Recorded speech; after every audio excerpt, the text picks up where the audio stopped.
Hello, Da Vinci. Welcome back. So this is our comprehension lesson for today. Can I answer questions about a text by reading and listening to it? So we're going to be doing just like we have been before in comprehension. Have that discussion time with one another. We're going to find what you think the answer is. We're going to look at the text. I'll read it to you. Can you pick out the answer? Have a guess at what some of the words mean?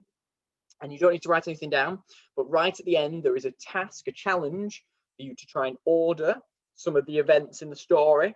So I need you to get ready for that. So you could even do that on a whiteboard if you want. So for the last 2 weeks, we've been answering questions about the book Man on the Moon. And last week, we left Bob with the tourists. So let's go back and find out what happens next. So by 4:30, all visitors must leave the moon. Bob looks around to see that everyone has left. He checks inside any big craters in case anyone has fallen in. But there's never anyone there. Who is left on the moon at 4:30? Who is left on the moon at 4:30? That's your first question. You can pause the video and have that discussion if you'd like. The second question says, what is a crater? Answer A says it's a rocket that goes to Earth. Is a crater, answer B, a hole on the moon's surface? Or is a crater, answer C, a box that can stack? I'll read the text one more time and see whether you can answer those questions. By 4:30, all visitors must leave the moon. Bob looks around to see that everyone has left. He checks inside any big craters in case anyone has fallen in, but there's never anyone there. So who is left on the moon at 4:30? Now, this is a tricky one. It says by 4:30, so right there I can see that's the time that we're referring to. That's exactly the same there.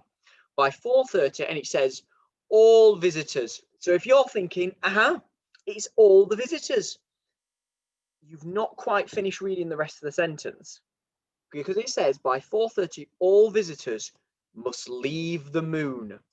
So who is left? Who is left on the moon at 4:30? Well, the next sentence says, Bob looks around to see that everyone has left. So who is the only person that is left at 4:30? The answer is Bob. He says everybody else is leaving at 4:30. There is nobody left on the moon, and that's what he's going to go check. He says there's never anyone there. And although the aliens are there, the visitors and the tourists have all left. So Bob is the only one left on the moon at 4:30 that we know of from this part. What is a crater? Is a crater a rocket that goes to the Earth, a hole on the moon's surface, or a box that can stack? Now, there's only one part of the text that helps us here, and it says he checks to see if there's any big craters. Now, from that, we can't tell what a crater is. But what we can tell is it says, in case anyone has fallen in. So let's check now with the answers what makes sense that you can fall in. A rocket that goes to Earth. Can you fall in a rocket? Maybe. Can you fall in a box that can stack? Well, that's very random, and I'm not sure why there'd be a box that can stack on the moon. Okay. The last one says, a hole on the moon's surface. Can you fall in a hole on the moon's surface? You can. So the answer is B. It's a hole. A crater is a hole on a surface. So the hole on the moon's surface is someone. And if you remember from the picture, now I know we haven't got the picture here, but the picture was Bob looking in the crater and the aliens hiding, wasn't it? So that would be your answer for that one. The working day is nearly over. It is time to check everything is in order before leaving for the night. Bob packs away his equipment and any old unsold souvenirs into his rocket. Where does Bob store the souvenirs overnight? The working day is nearly over. It is time to check everything is in order before leaving for the night. Bob packs away his equipment and any unsold souvenirs into his rocket. Now it says here, Bob packs away. So we're looking for what Bob does. He packs away his equipment and any unsold souvenirs. So that just means any leftover souvenirs. Into, where does he pack it into? His rocket. It says into his rocket. That one's a little bit of an easier one because it tells us in the actual text. We don't have to try and figure anything out.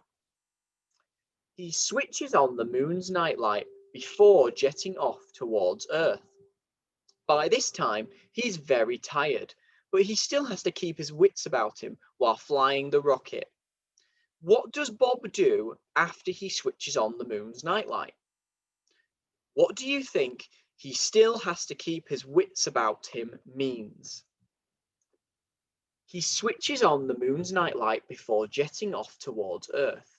By this time, he is very tired, but he still has to keep his wits about him while flying the rocket. What does Bob do after he switches on the moon's nightlight? He switches on the moon's nightlight before. Now it's got the word before, but because the sentence is the other way around, it says he switches on the moon's nightlight before jetting off towards Earth. Now it's saying before he goes home, he switches on the nightlight. So what does he do after he switches on the nightlight? Well, he goes home, doesn't he? And he jets off towards Earth. So that is the first answer. The second answer says, what do you think he still has to keep his wits about him means? Now, although, just like the first sentence, it's kind of like the sentence is backwards, it's the other way around. And you can write sentences like that, but it makes it difficult to pick out the information. So you need to make sure you read the whole sentence. It says, by this time, he is very tired, but he still needs to keep his wits about him while flying a rocket. So this is the key information that we've been told. By this time, he is very tired. He needs to keep his wits about him while flying a rocket. He's very tired. He's flying a rocket. What do we think he needs to keep his wits about him means? Well, what it means is just like when you're maybe a bit tired and when you're older, you drive a car, you need to be careful driving a car because you're in charge of a big metal vehicle. And if you're tired, you might not be looking which way you're going. Well, he needs to be alert and pay attention. It means he needs to make sure he's awake and he's paying attention whilst he's flying that rocket. Otherwise, he might hurt himself or somebody else. So what does it mean to keep his wits about him? It means he needs to be alert and pay attention to while he's flying. As he reaches Earth, something's popped up, I can't see it. As he reaches Earth, it's about 5 o'clock. The rush hour is in full swing with everyone leaving work and going home, just like Bob. Now, a tricky question. One of those where you might need to have a bit of a guess. It says, what is rush hour? So the first thing I'm going to spot that word rush hour. The rush hour is in full swing with everyone leaving work and going home, just like Bob. So what is rush hour? Well, it says here, everyone leaving work and going home. So if everyone's leaving work and going home, everyone's rushing to get home. So it means it's when everyone leaves work and rushes home. So it's kind of like picking out one bit, everyone leaving work, going home, rushing home. It's just picking out those bits of information, putting it together, okay? What do you think the author means when he says rush hour is in full swing? Ugh, a horribly tricky question. What do you think? So I've underlined it here. The rush hour is in full swing. So there we go. If I just rub that out, I've underlined it now. It says the rush hour is in full swing. What do we think it's in full swing might mean? You can have that discussion now, but what is full swing in regards to it being rush hour? Well, what it means is it's full of activity. So if you're in full swing, if you're on maybe a swing and you're full swing, you're going at full pelt, there's lots going on. It's a difficult one to explain, but what it means is if you're in rush hour and it's in full swing, it's as much as it can be. There's lots of people there. It's not going to be any more. It's not going to be any less. It just means that it's as busy as it can be. Okay, it's in full swing. It's as busy as it is on a usual day. Okay. At home, Bob is just like anyone else. First, he has a long bath. Moon work can make you very grubby, as sometimes the dust can get inside your suit. No, is a bit silly, because if you get dust inside your suit, then it's not sealed properly. Bob wouldn't be able to breathe on the moon. However, it's only a story. Find a word that means the same as dirty. At home, Bob is just like anyone else. First, he has a long bath. Moon work can make you very grubby, as sometimes the dust can get inside your suit. Moon work, that's what we're talking. Well, it doesn't say anything about moon work, but it says moon work can make you very grubby, as sometimes the dust can get inside your suit. So if I'm looking at moon work and the dust inside your suit, I'm thinking that's a bit dirty. So what's a word? I can read all these words, none of them mean dirty. What's a word in this sentence that might mean dirty that I don't see often? Well, it's going to be this word here, grubby. And I'd say grubby. Okay, so that word grubby, it means dirty. If you've got a grubby face, maybe you've fallen over in the mud, you've got mud all over your face, you're a bit grubby looking, it means that you need to give yourself a bit of a wash. Okay. Then he goes to bed with a mug of cocoa. He sleeps soundly, bathed in moonbeams, very happy to be the man on the moon. And aliens? What are moonbeams? Woof, woof. Very tricky question. And does Bob like his job? How do you know? So what are moonbeams? So first, I'm going to underline that word moonbeams. It's the end of this. It's part of the end of the sentence. So I'm going to look at what's before it. He sleeps soundly, bathed in moonbeams. So it's not bathed. It's bathed. Okay. So if he's bathed in moonbeams, what do we think? It's really tricky one. He's bathed in moonbeams. The only way that you can kind of figure this one out is if you're sunbathing. You've heard of that word, sunbathing. You might lie down on your back, you put your hands behind your head, and you let the sun give you some nice colour. Okay. So if you're sunbathing, you enjoy your bathing in the sun. Okay. That's how I can help you here. So if he's bathing in moonbeams, what do we think that might mean? What are moonbeams? If I bathed in the sun, I'm lying down and I'm getting the sunshine, the sun rays. What do you reckon moonbeams might mean? Well, it's going to mean it's the light that's coming from the moon.